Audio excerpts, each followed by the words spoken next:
लेकिन हमारे पास संसाधनों की कमी थी।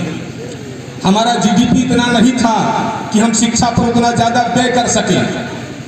उस समय भी देश आज़ाद हुआ तो ये कहा गया था कि हम राष्ट्रीय शिक्षा नीति इस तरीके के बनाएंगे कि 6 साल से लेकर 14 साल तक के हर बच्चे को निःशुल्क और अनिवार्य शिक्षा दी जाएगी, लेकिन संसाधनों की कमी थी। लेकिन एक कर्मयोगी 2014 में आता है, इस देश की दिशा और दशा को सही करते हुए, वित्तीय स्थिति को सही करते हुए आज राष्ट्रीय शिक्षा नीति 2020 आपके सामने लाकर रखता है।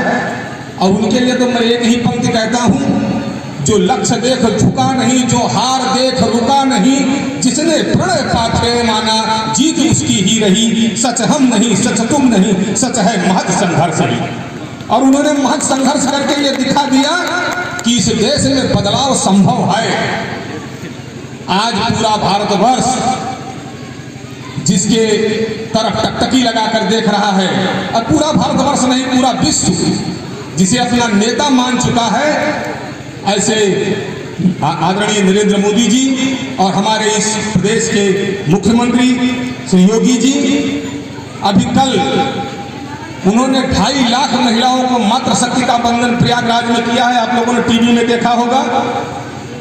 एक महिलाओं से वार्ता, नारी सशक्तिकरण का जो कार्य आदरणीय योगी जी और मोदी जी की ये टीम डबल इंजन की सरकार कर रही है। आप इस स्कूल में पहले भी आए होंगे, 5 साल पहले भी आए होंगे। हम भी इस स्कूल में पढ़े हैं।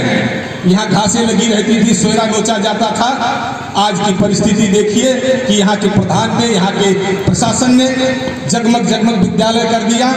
सारे झूले, हमारे खंड शिक्षा अधिकारी महोदय का कार्यालय देखिए। ये लगता है कि बेसिक शिक्षा में ही नहीं, आईसीडीएस में भी बदलाव की बयार बह रही है, और इस बयार को बहाने का काम ये डबल इंजन की सरकार कर रही है। मुझे यही टॉपिक दिया गया है कि सरकार के द्वारा कौन सी उपलब्धियां की गई हैं, तो बहुत सीधी सी बात है। आप सभी अपने विद्यालयों में देख लीजिए, कायाकल्प योजना के तहत आज मिशन प्रेरणा की प्राप्ति के लिए हम लोग संकल्पित हैं, और 14 बिंदु की कायाकल्प योजना को हम अपने विद्यालयों में पूरा भी कर चुके हैं। वो चाहे हमारे ग्राम प्रधान हों, चाहे हमारे सचिव हों, सरकार की प्रथम प्राथमिकता में प्राथमिक स्कूलों की स्थिति में सुधार है। संसाधनों की कोई कमी नहीं रही। आज इतने अध्यापक, हमारा श्रावस्ती जिला आकांक्षी जनपद में आता है, इतने अध्यापकों की नियुक्ति हो गई, और अध्यापक भी योग्य टेट, सुपर टेट पास कर, मैं तो दावे के साथ कहता हूं कि भारतवर्ष में कोई भी प्राइवेट विद्यालय ऐसा नहीं है जो प्राथमिक विद्यालयों के शिक्षकों से ज्यादा योग्य शिक्षक अपने विद्यालयों में नियुक्त कर सकता। कुछ संसाधनों की कमी थी, लेकिन हम उस तरफ बढ़ रहे हैं। हमारा जो मुखिया है वो ये मानकर चला है कि 2027 तक हम इस पूरे भारतवर्ष को साक्षरता की दर में इतना आगे कर देंगे कि जो 99.99% के करीब हम इसको पहुंचाने का संकल्प ले चुके हैं। तो स्थितियां बहुत तेजी के साथ बदल रही हैं, और इसी क्रम में आईसीडीएस विभाग को भी हम लोगों ने जोड़ा है, हमारी सरकार ने जोड़ा है। क्योंकि 2005 से जब एनसीएफ 2005 आया, उस समय से हर व्यक्ति कहता था कि कॉन्वेंट स्कूलों में और प्राथमिक शिक्षा में एक अंतर है। हम लोग इलाहाबाद ट्रेनिंग में जाते थे, वहाँ भी ये चर्चा उठकर आती थी कि जो कॉन्वेंट स्कूल हैं वो नर्सरी पढ़ाते हैं, लोअर केजी पढ़ाते हैं, अपर केजी पढ़ाते हैं, तब एक पढ़ाते हैं, और परिषदीय विद्यालयों में सीधे एक में बच्चा आता है।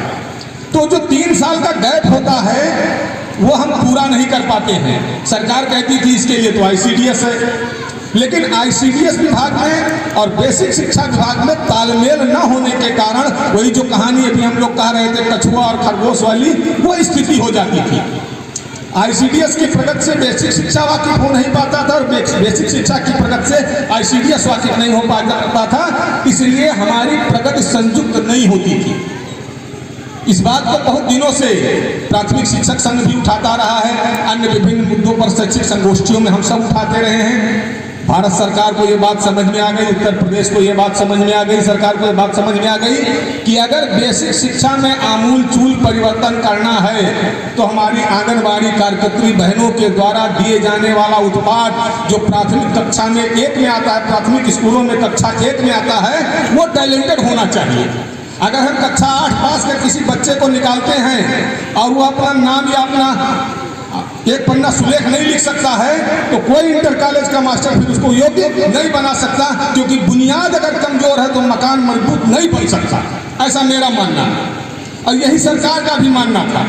तो सरकार को ये लगा कि बेसिक शिक्षा में अगर हमको बढ़िया गुणवत्ता की प्राप्ति करानी है, अगर हमको प्रेरक विद्यालय बनाने हैं, अगर हमको प्रेरक ब्लॉक बनाना है, अगर हमको प्रेरक मंडल और जिला बनाना है, प्रेरक प्रदेश बनाना है, तो उसके पहले जो नींव आ रही है आंगनबाड़ी को हमको दुरुस्त करना है। और आंगनबाड़ी कैसे दुरुस्त होगा? तो आंगनबाड़ी और बेसिक शिक्षा का संयुक्त कार्यक्रम, यानी हमारा नर्सरी आंगनबाड़ी में चलेगा, LKG जो अब चलता था मॉन्टेसरी वो आंगनबाड़ी में चलेगा, UKG वो आंगनबाड़ी में चलेगा, और कक्षा 1 और कक्षा 2 ये हमारा सबसे योग्य अध्यापक बेसिक शिक्षा परिषद में प्राथमिक सबसे योग्य अध्यापक इस फाउंडेशनल कोर्स को देख रहा होगा, उसको हम लोग नोडल शिक्षक कहेंगे।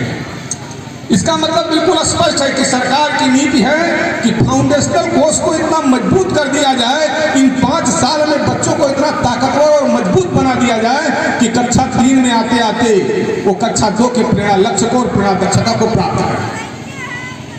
2026 और 27 तक जो भारत सरकार की नीति है उसके अनुसार वो बहुत बड़ा आमूलचूल परिवर्तन इस पूरे बेसिक शिक्षा विभाग में या शिक्षा जगत में करना चाह रहे हैं।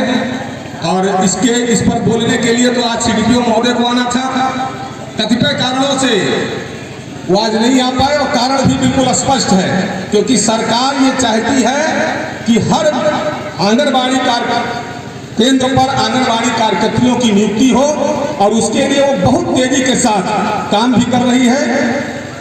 एक ही 2 दिन में तमाम आंगनबाड़ी कार्यकर्तियों की नियुक्ति भी होने जा रही है। सभी स्थानों पर जो आपका ये प्री प्राइमरी कॉन्सेप्ट है, जो फंडामेंटल आपका जो कोर्स है, जो फाउंडेशनल कोर्स है, जो 3 से 8 वर्ष तक के बच्चों के लिए कोर्स है, उसकी सारी ट्रेनिंगें 1-2 ट्रेनिंगें हो चुकी हैं। 1-2 ट्रेनिंगें आप जैसे ही गर्मी की जाड़े की छुट्टी बिता कर आएंगे लगी हुई हैं, ये पूरी करा दी जाएंगी।